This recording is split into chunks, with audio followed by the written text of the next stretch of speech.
Good evening and welcome to the Tuesday, February 4th, 2025 meeting of the Long Meadow School Committee. School committees and other public bodies may continue to hold remote meetings through March 31st, 2025, under legislation enacted on March 29th, 2023. The statute, Chapter 2 of the Acts of 2023, extends quorum reductions for remote meetings. All votes while there is remote participation must be made by roll call vote. This meeting is being recorded and aired live on LCTV. We will begin with the Pledge of Allegiance. I pledge allegiance to the flag of the United States of America, and to the republic for which it stands, one nation, under God, indivisible, with liberty and justice for all. We will begin with correspondence. The following correspondence will be recorded.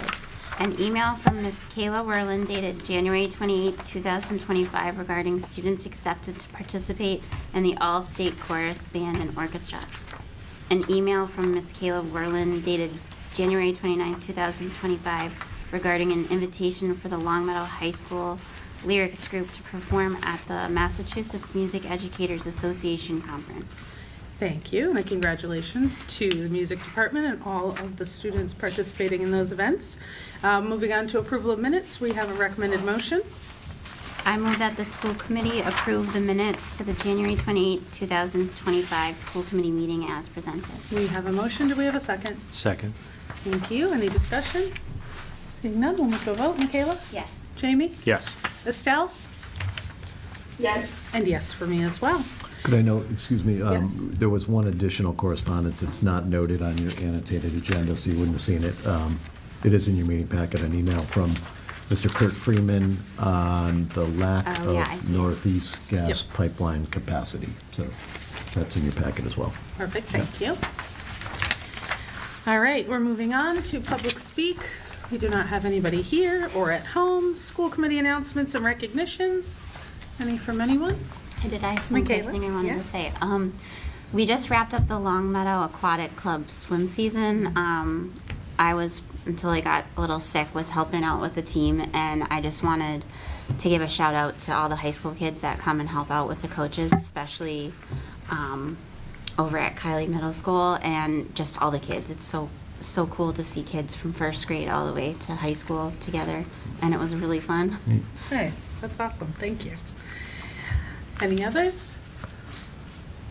All right, we're headed into business with guests, which brings us to our public hearing on the FY26 budget. The public hearing for the FY26 budget is officially open, and we'll begin with an opportunity for the public to ask any questions or provide impressions of the current FY26 budget presentation as shared last week. And I think we maybe had a person. Someone did join. Okay.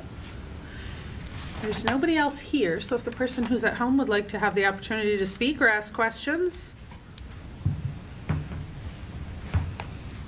Hello, this Zach. I Oh. think the person you're referring to. Hi, Zach. You are. So I just called in. No worries. Okay. Yes, you were the person I was referring to. Perfect.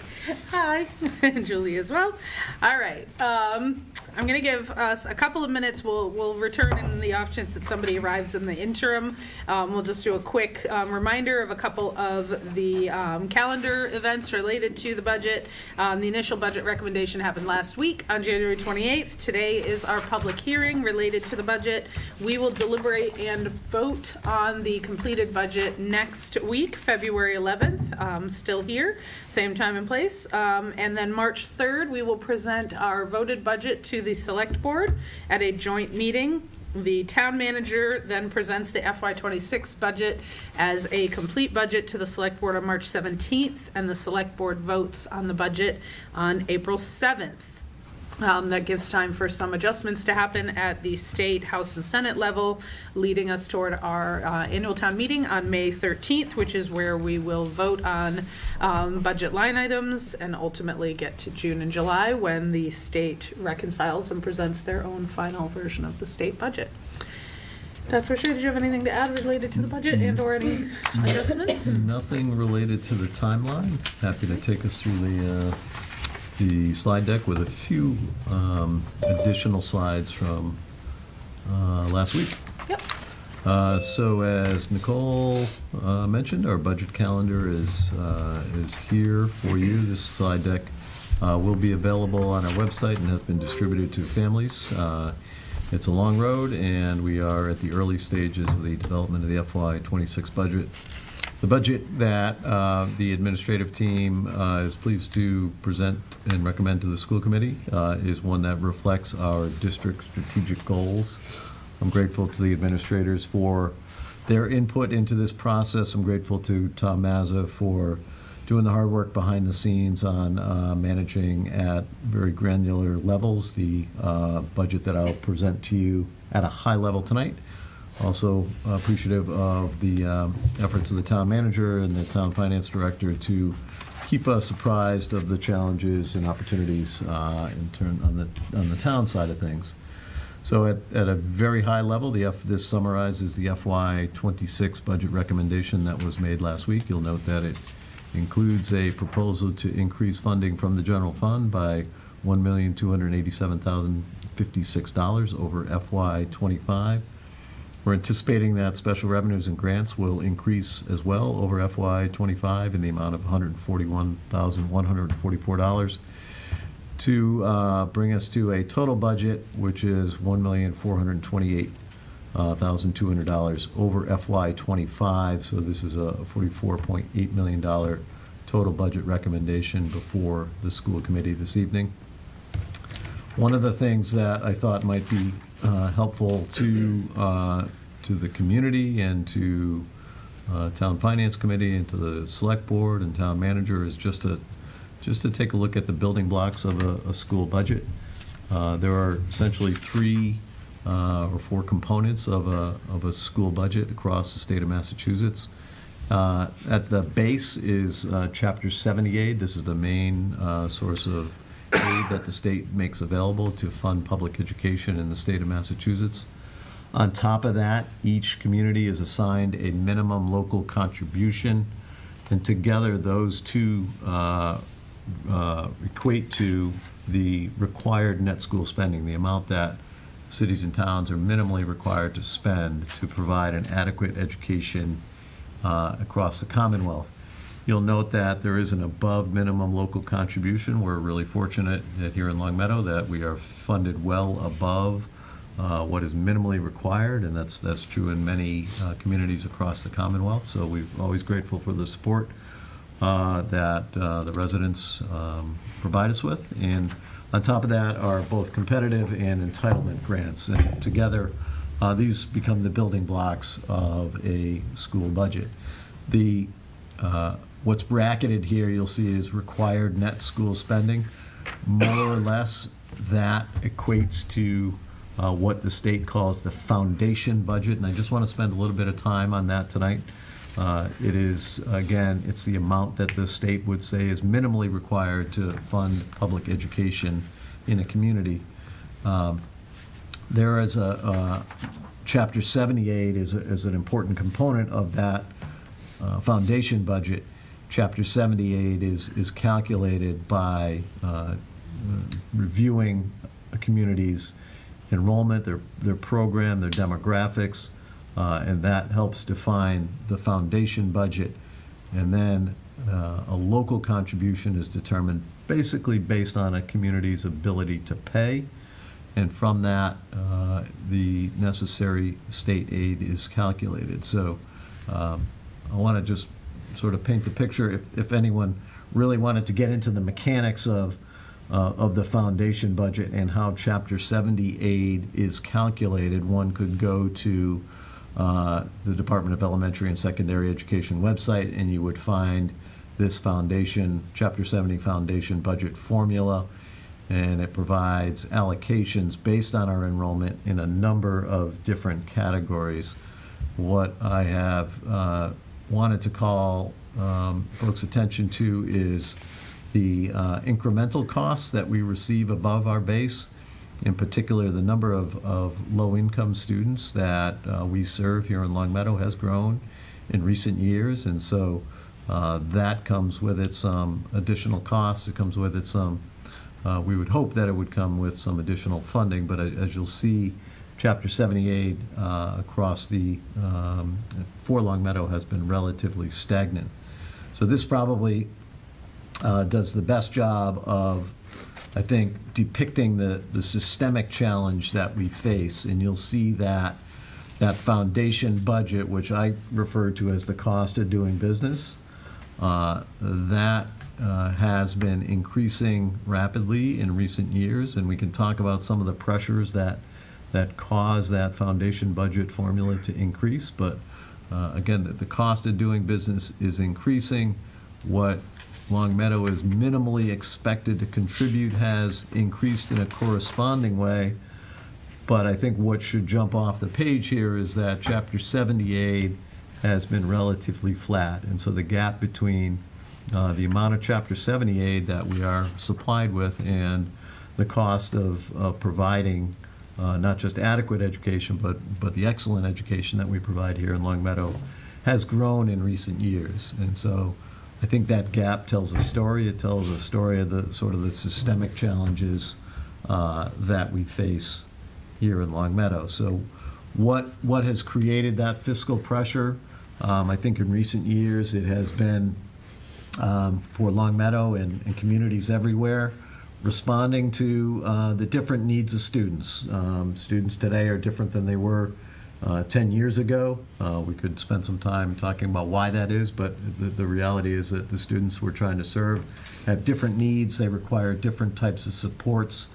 This community, this school committee has been incredibly supportive in trying to help us secure the funding and the supports and the personnel we need to serve students in 2025. So that is, although that comes with some fiscal pressure on our budgets each year, the increasing use of technology, the rising costs of technology, rising costs of providing special education supports to students, and transportation, which I know has been a topic of conversation here with the school committee in recent years. And so I wanted to illustrate what that looks like for us locally. And thank Mr. Mazza for pulling this information together for us. You'll see that when we stack regular and vocational transportation on top of the rising cost of transporting students who require specialized transportation to access education, you'll see that our transportation costs have grown significantly in recent years. And this is just one of the sort of pressure points that we have experienced here in Long Meadow. It's one of the pressure points that many communities have experienced. So this chart would probably mirror the experience of just about every community, I would say, in the Commonwealth. So rising transportation costs. Last year, this time, we were talking about rising utility costs. And that has been a pressure point for us as well. We're always eager to serve students who require specialized support. And so the challenge has been that the costs that are offset by the circuit breaker account are growing. And you'll see that, the reimbursed costs that we have budgeted for in FY25 and looking ahead to FY26 have remained relatively flat. And I thought maybe Tom could probably explain this in greater detail than I, if that's okay. Yeah, so the Circuit Breaker program is a reimbursement program that provides communities with funding for costs associated with students in terms of their special education services. Specifically for us, it is primarily tuitions for students placed in out-of-district placements and associated transportation costs. So the district would be responsible for a dollar amount in FY25. It's about $52,000, and then is reimbursed at a percentage of about 75% of every dollar spent above that. And again, the associated transportation in FY25 is being reimbursed, I believe, at 44%.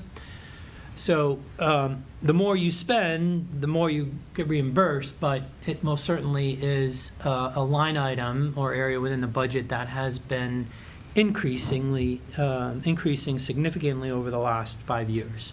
And again, it's a reimbursement, so it's a year after we incur those costs, but it's most certainly an area that's been something that we've been monitoring and been identified as an area where additional funding has been applied each budget cycle for the last 3 years.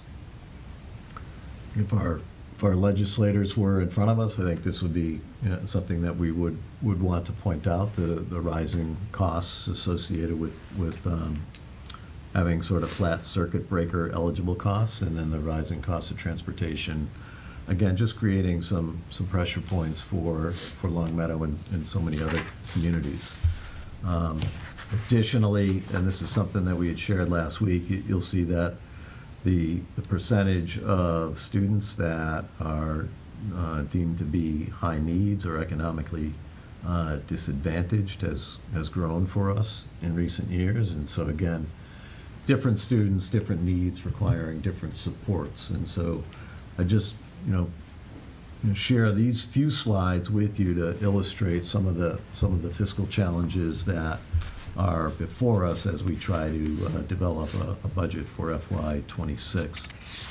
And so to put this in, to put a finer point on this, when we look at the foundation budget, again, the minimum amount needed to provide an adequate education, you'll see that by the state's accounting, that amount has increased from FY25 to FY26 by $1.3 million.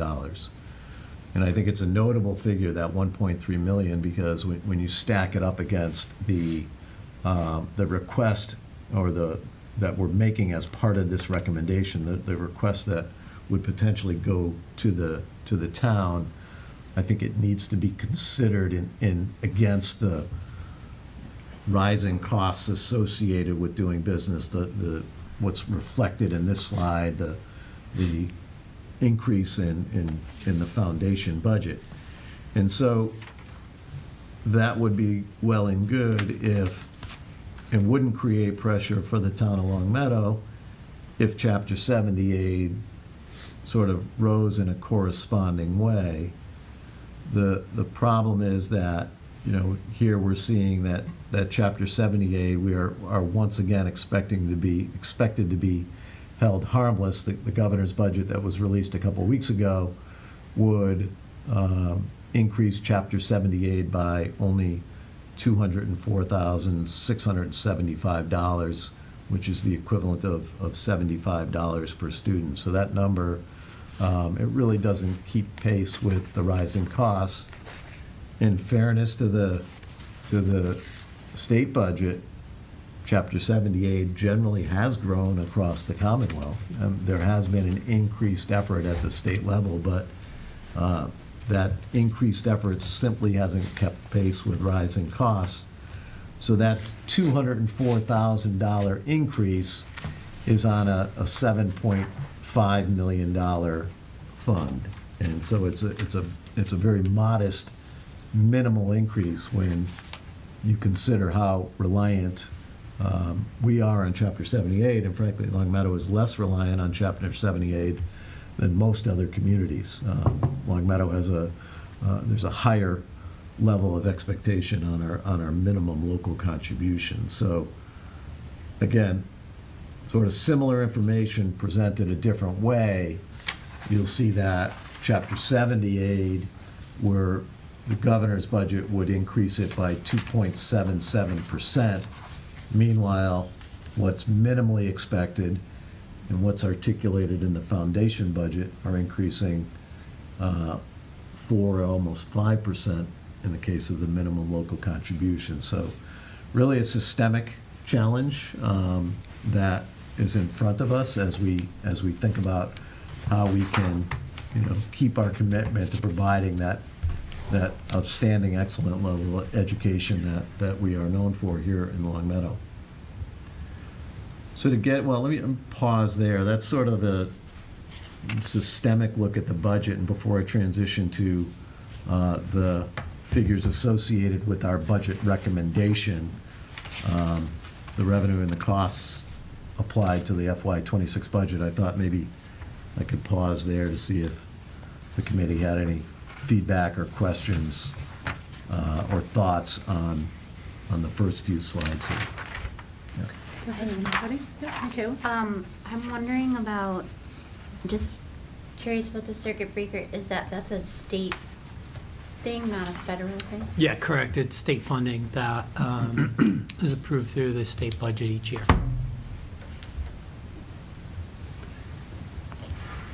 Other questions?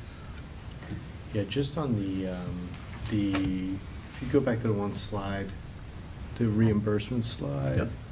Special ed. So am I reading this right? I think I followed you. So this year, we're projecting to spend 4 million, and we're gonna get back 1.5-ish. We're gonna get that back the following year, because you're always in arrears, is what you said? Well, it's really what we have budgeted in FY '25, and it's based on expenses incurred in FY '24. So the amount we're receiving in FY '25 is about 1.4, almost 1.5 million, and we have budgeted over 4 million for those particular costs, those lines that would make up. We don't know 26 amount. We have budgeted amounts, but we won't know that until we submit our claim, which is usually beginning of July. That will then inform the actual reimbursement amount that we'll get in FY '26. Okay. So we basically have to cover the 2.5 million, Yes, essentially, correct. is what we're That's doing. right. And it was 500 grand 4 years ago? Yeah, 5 years ago? Probably- 600 grand? Yeah, a little high, right, I'd say around there. And Tom, the percentage of eligible costs that will be reimbursed by the state in that circuit breaker category, we don't know that yet, or We have don't. projections? Historically, they've been funding it around 75% the last few years. I think there were maybe some years earlier on in the program that wasn't receiving the 75%. I believe that's the max in the legislation. Up to 75 is the highest they would go. I do think the legislature has recognized how much schools rely on this funding as a way to help support their budget and balance their budget with costs associated to these placements. So they've been funding it. If you recall, we did receive some additional funding in FY '24. We did some extraordinary relief submission requests and were approved for additional funding. That helped a little bit also in FY '24. Got it. And then the slide before this one, the transfer, so we're projecting to be 200 grand ahead of, close to 200 grand ahead on transportation services No, I think almost? it's 171 maybe Above where we are this year? increased costs. A good portion of that, well, about 45,000, our vocational program that brings students to LPVEC for the AM and PM session.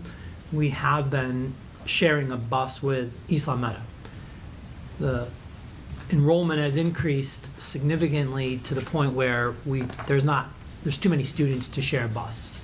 And so in FY '26, both communities now will be paying for the full cost of a bus instead of sharing it, splitting it 50-50, each now picking up that full cost. So we're both incurring an additional increase of about 45,000 or so specific to vocational transportation. Got it. Special ed, I want to say, and don't quote me on the numbers, 50 something, around 55,000 increase in FY '26, and regular ed had a smaller incremental increase. But part of that orange increase is that vocational increase we're seeing in '26. So, but combined, it's about 170,000 increase in transportation included in the FY '26 budget. Wow. I guess my only thing on that is what I would recommend we do. I know it's not a short-term plan, but us writing, and I know we've done this in the past where we've written a letter to the legislators, kind of asking and kind of, articulating our thoughts around this. I mean, it makes me as a taxpayer sit back going, where are we spending the $60 billion they're taking from our paychecks? So how isn't some of this coming back to the kids who need it more? I mean, we've done that before where we've kind of thrown out and said, hey, you know, and I think a lot of people, we got a lot of money the last few years, but it doesn't make any sense that we're not getting more, like, where is all the money going? I don't understand it. They're going up faster than they're funding these programs. So, I mean, I think we should at least voice our opinion. They may completely ignore us, but we've written a letter before, I think, to at least show that we're going like, what is going on? That's ridiculous. I mean, if that goes up again, that's just gonna be a major problem cycle-wise.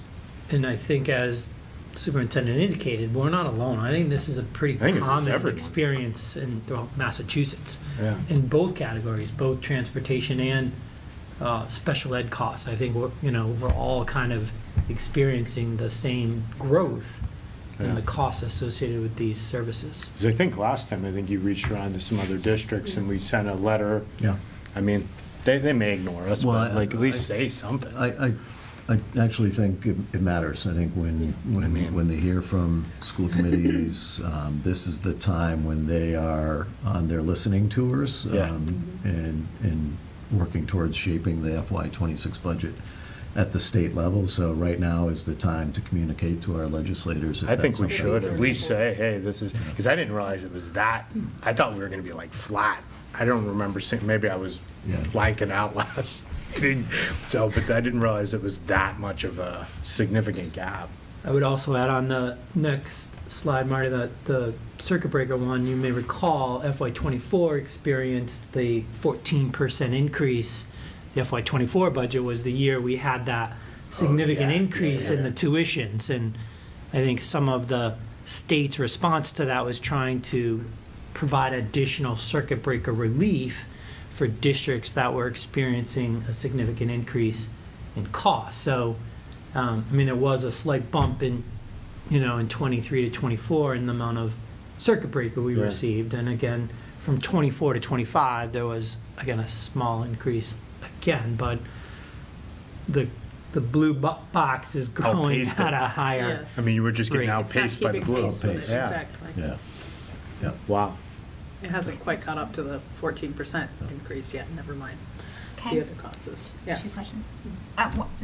My first question is the transportation services thing. Does that include the athletics transportation? It that does you're not. talking about? Okay, So that's added. I was purposeful, Yeah. making sure it was clear on what So it's even more. services were included. So these are Yeah. school day related services. Okay. Wow. And then my other question is, are the circuit breaker eligible transportation costs also reflected in the transportation Correct. services slide? Okay, Yes. so there's a little bit of overlap in those There is some two. overlap Okay. in between these costs for sure. Okay. Not all circuit breaker transportation or all special ed is eligible for Right. reimbursement through the circuit breaker program. Okay, but the ones, they're reflected on both. Whatever's Yes. eligible is reflected in both sides. Okay. Yes. All right. Oh, I just can't. Let me just double check. I'm not seeing Thank any. you. Anyone at home have any questions or anything to add? All right, we'll keep going. All right. Thank you. I thought the committee might want to weigh in on some of those challenges, so appreciate the conversation. So to begin, the sources of revenue that we are projecting to serve us in the FY '26 budget, you'll see the general fund increase that this budget would recommend in the amount of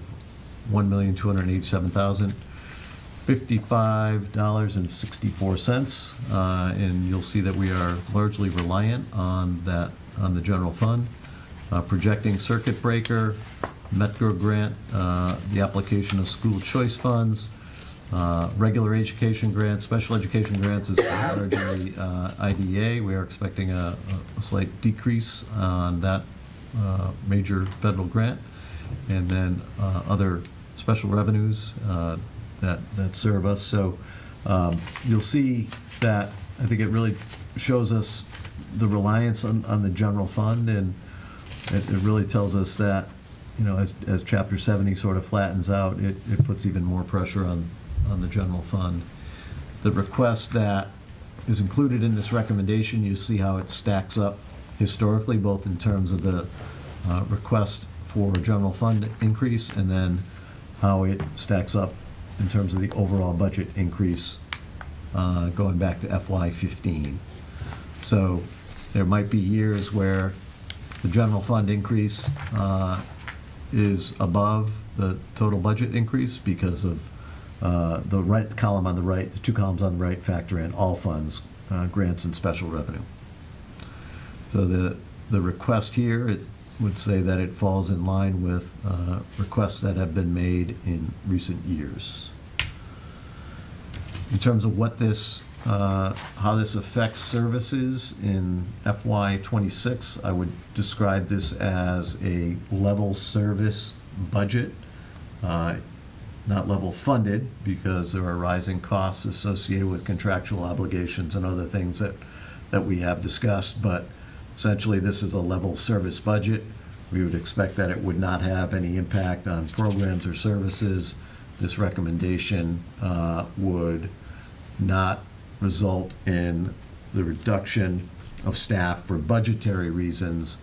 It would result in some reductions tied to decreased enrollment. So let me start there. On the left-hand side, you'll see that this projects a reduction of 1 kindergarten section. Currently, we run 10 across the 3 elementary schools.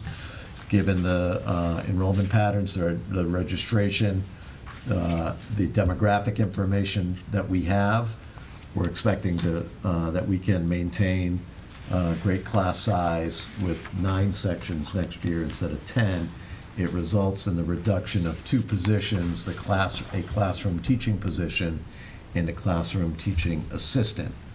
The attrition reduction relates to savings from employees who retire and who are replaced and rehired with folks who are lower on the pay scales. The special education adjustments, again, really relate to changing enrollment patterns. These services are no longer required based on the individual education plans of the students that we serve. And so, and a modest reduction in supplies and services tied to federal grants. On the additions that we have to account for, as is always the case, we have to fulfill our contractual obligations. We're eager to attract and retain, continue to attract and retain great teachers, great staff, great administrators, and so we're projecting that our contractual obligations will increase by $1.3 million. Transportation, we noted the increases there earlier. Won't spend any additional time on that. Out-of-district tuitions, again, making sure that we're serving the unique needs of all children that we're responsible for. So we're expecting an increase in out-of-district tuitions. Vocational tuitions, this would be tuitions that are tied to students that participate in technical education programs, either over at the Collaborative through their CTEC program or other outside vocational programs. And other adjustments relating to computer software and services. We are anticipating that we would need 1 fewer paraeducator. Utilities, not a huge swing. That was a bigger factor this time last year, and then a few miscellaneous items. So again, other than some of the enrollment-related reductions, we're expecting that this will be provide level services compared to the current school year. This chart helps us understand the total number of FTEs, the full-time equivalent positions that are employed here in Long Meadow, and you'll see that largely it maintains the staffing levels that were budgeted in FY25. So no major swings in terms of the number of employees that we are expecting to work with us next year. You'll notice that enrollment has declined steadily in recent years. Not huge swings, but even with that enrollment decline, we're anticipating the employment picture to look the way you see here. This gives us some sense of what elementary class size will look like as it's tied to this budget. You'll see that it helps us maintain really favorable class sizes from kindergarten through fifth grade. The kindergarten estimated class sizes are not included because we don't have the final enrollment. Families continue to register. They'll continue to register through the spring and into the summer, but we're anticipating that kindergarten class size will sort of be consistent with past patterns. We're not expecting any swings there, so that's good news as well. So I think we're well positioned in terms of the average class sizes that are tied to this budget. At the middle school, these are averages, so I would caution how we understand these averages. At the 7th and 8th grade, the class sizes might swing a little bit based on students' choice in world languages or the math class that they are enrolled in. But again, numbers that kind of match where we have been historically. Our current enrollment, we're not expecting beyond that at kindergarten. We're not expecting the high school to see an overall net decline in enrollment. The number of students that are going to graduate will more or less match the number of students who will head to high school next year. So this is a little change because in recent years, we have been able to make some staffing adjustments at the high school due to declining enrollment at that level, but we're expecting high school enrollment to be steady next year. Let's see. So as we get to the end, I think it's always important to talk about some areas that could be considered for additional investment. Were we in a position to do so? These are some areas that we think we would benefit from, or students and staff would benefit from. We continue to be interested in trying to find ways to invest in behavioral supports that are articulated in the MTSS framework and that multi-tiered system of support framework, which is very much rooted in our district improvement plan. Substitutes, I think we need to sort of consider how we can continue to attract and retain qualified substitutes. Our sub-pay rate is lower than most communities in the area, and thinking about ways to continue to attract and retain qualified substitutes. We have quite a few folks who are enrolled with us as substitutes who have been hired. It's not necessarily a shortage, but it's getting that cohort of substitutes to work with us, regularly to take the jobs that are available to them. Fully funding athletics, this has been a focal point of Finance Subcommittee, is to sort of understand the rising costs associated with running the great athletic program that we have, particularly in the area of transportation. But we have an athletic program that, though the committee has made a sizable effort on, an increasing effort on in recent years, we're still very dependent on fees and the generosity of booster clubs. And I know that's an area that the committee has asked us to examine, and so we'll continue to do that. Supplies, this FY26 budget, it level funds supply budgets across the district. So I suppose when you level fund supplies, it has the potential to decrease the availability of those supplies because of the rising costs in that area. Support staff, we certainly, I think if our principals, they've reported that we would benefit from additional tech staff, additional clerical staff. These are areas that are increasingly important to the operation of our schools. Instructional coaching, both on the regular and the special education side, having educators who work alongside classroom teachers to promote great instruction, to support teacher needs, to align units of study, et cetera, et cetera, et cetera. That's an area that we think we would benefit from if we were in a position to make some additional investments in. Fully funding curriculum renewal and adoption. The committee had a great discussion with Dr. Beth Nelson last week about what that would look like. Full-day preschool. We've had an increasing number of families express an interest in a full-day option. Right now, we only have a half-day option. at our preschool over at Wolf Swamp. In-district special education programming, I think it's important that we're always really nimble and responsive and quick to adapt. If we identify students whose needs can be served here in their home community rather than being educated outside of the community. So we always want to be responsive in that area. So that's the left side. The right side is really so many of the unknowns, the variables, the things that have not yet been pinned down, places where costs are still being projected. The town's fiscal position, as Nicole mentioned earlier, we will present the school committee's voted budget to the select board sometime in March.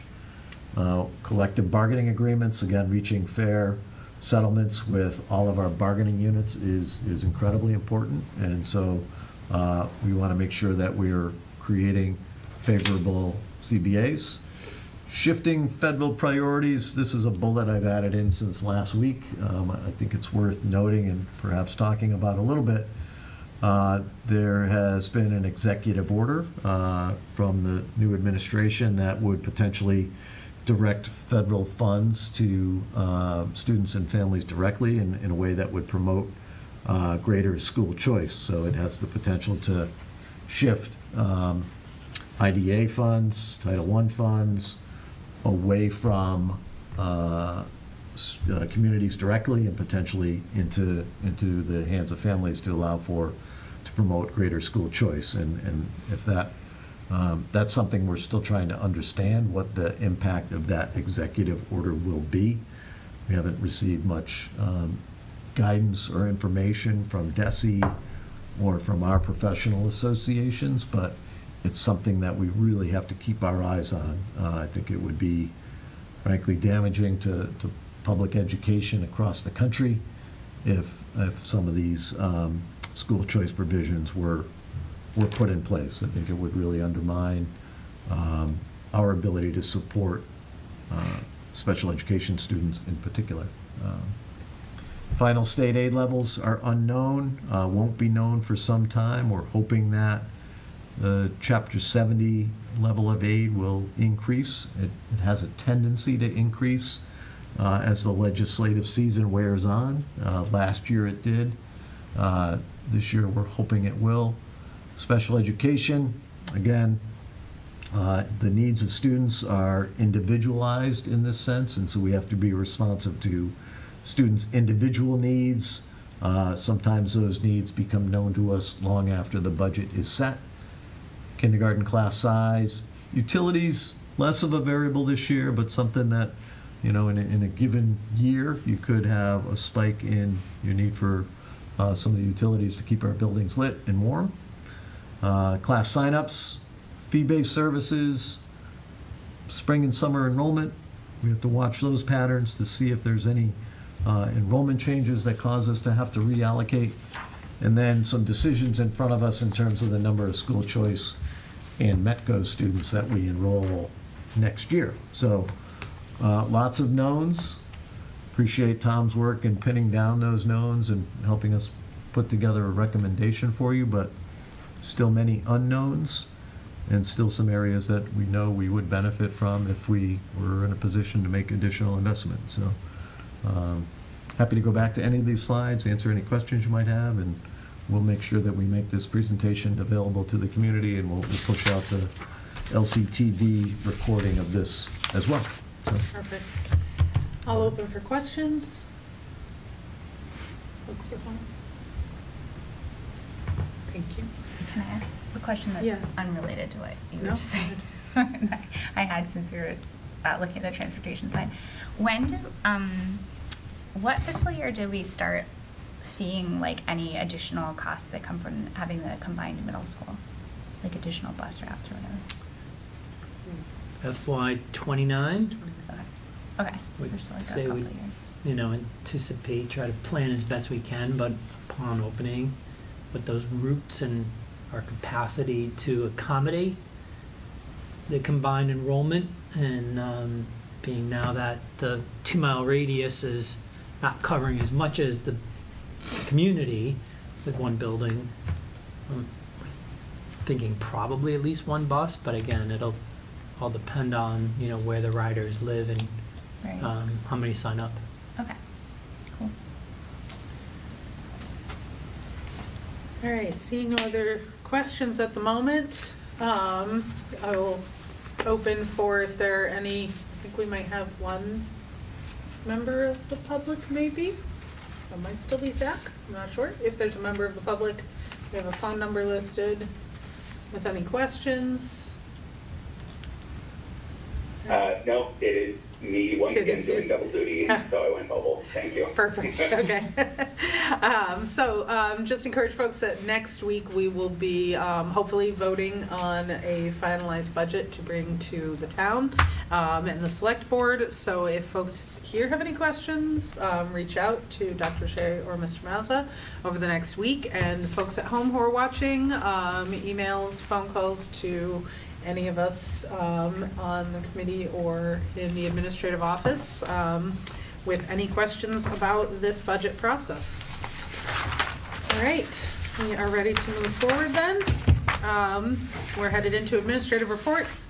School committee chair report, just a note that the town sent a message earlier today about the upcoming election in June. The town clerk has nomination papers officially available now for anyone who's interested in those positions. So the positions that will be on the ballot scheduled for the June 3rd, 2025 election are 2 seats here on the school committee, 2 seats on the select board, 1 on the planning board, and 1 on the housing authority.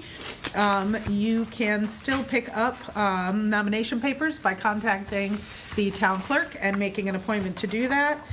Candidates who are interested in running need to obtain 50 signatures and need to bring their papers back to the town clerk's office by no later than Tuesday, April 15th. So if anyone is interested in any of those positions, reach out to the town clerk for more information. I don't have anything else. Anything for you, Dr. Shea, for superintendent's Nothing report? here, All right, we have no subcommittee reports, no ongoing business, no new business, and that brings us to our final motion for an executive session.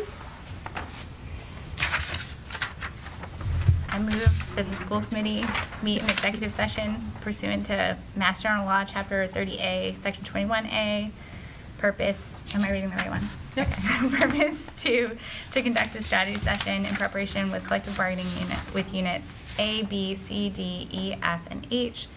And purpose 7, consideration of release of executive session minutes of previous meetings, not to reconvene into open session. We have a motion, do we have a second? Second. Thank you. Any discussion? Seeing none, we'll move to a vote. Michaela? Yes. Julie? Yes. Jamie? Yes. Zach? Yeah. Estelle? Yes. And yes for me as well. That concludes this evening's public portion of the meeting, and we will see everyone next week, February 11th.